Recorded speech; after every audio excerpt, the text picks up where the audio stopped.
Hello, this is vlog number 7, a fairly long vlog because it is going to include all the information I learned from weeks 8 and 9, where I was asked to read chapter 5 of the Rhetorical Act and all of the essays, including the paired essays of chapter 4 in the Reading Pop Culture.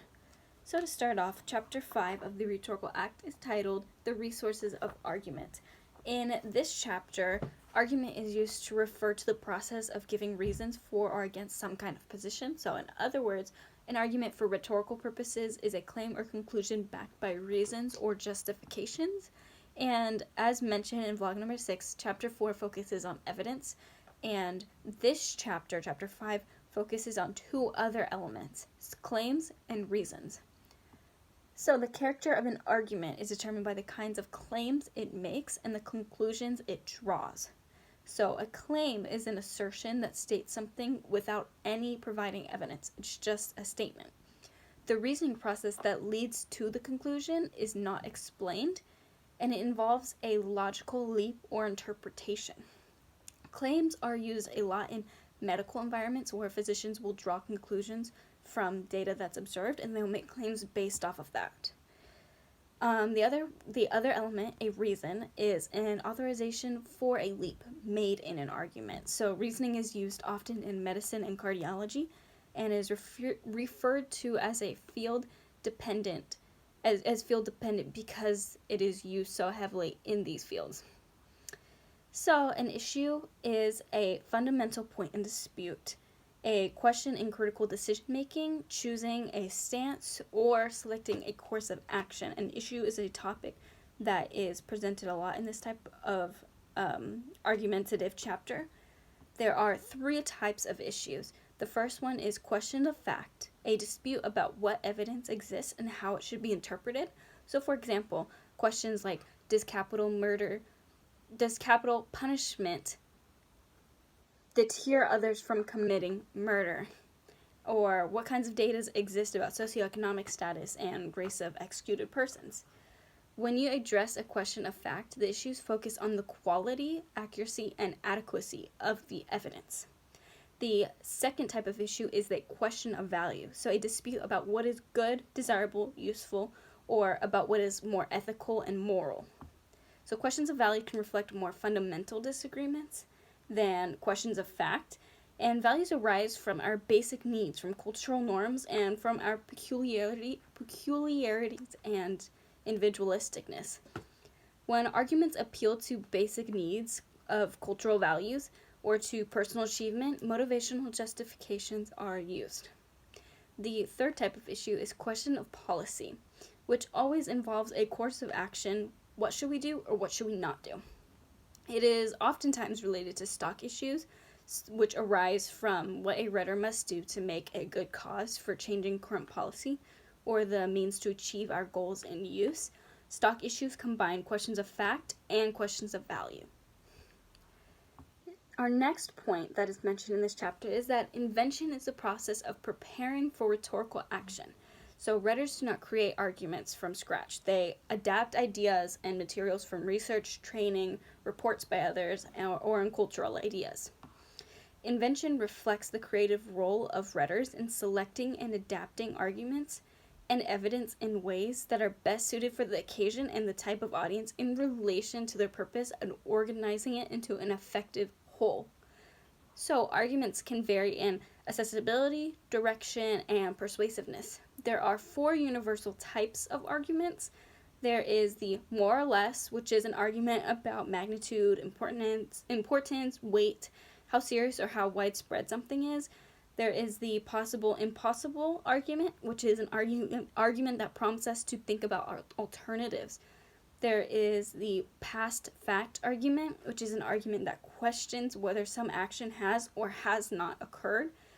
Not just a question of empirical verification, but a question of likelihood and probability. And there's also future fact argument, which is an argument or prediction about the future.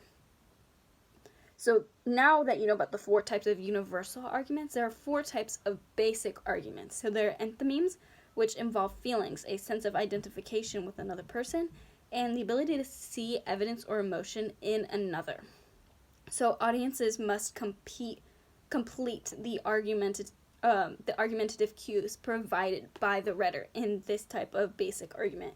And it is also important to note that values invite participation, and audiences like drawing their own conclusions from this type of argument.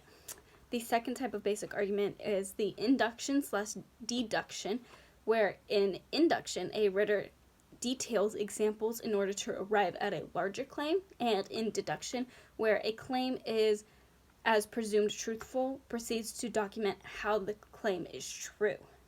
The third type of basic argument is causal. So it establishes a necessary relationship between two phenomena.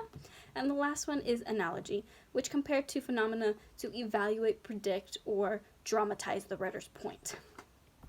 The next point that the chapter mentions is dimensions of analysis. So we've talked about that before in the previous vlogs. So taking every piece of element. So for example, purpose, it's either instrumental or consummatory. Argument, it's either justificatory or ritualistic. Structure, it is either logical or associative. Language, it's either literal or figurative. And lastly, evidence, it's either factual or psychological. The next point is strategies of proof, and they invite the audience to provide materials that will justify a claim or conclusion. So the book gives many examples. I'll just name a short list. So for example, rhetorical questions, a concept called a fortiori, which translates to the greater. There's enumeration, there's refutation, definition, enactment, turning the tables, etc. The last point that the book mentions is fallacies, and fallacies mimic legitimate kinds of argues, and there is a table in the back of the book right here that has all of the types of fallacies. So that is it for Chapter 5 of the Rhetorical Act. Moving on to Chapter 4 of Reading Pop Culture, which is titled Music. How does popular music reflect and express our identities? So in this chapter, the analysis of popular music can provide insight into our culture, society, and politics.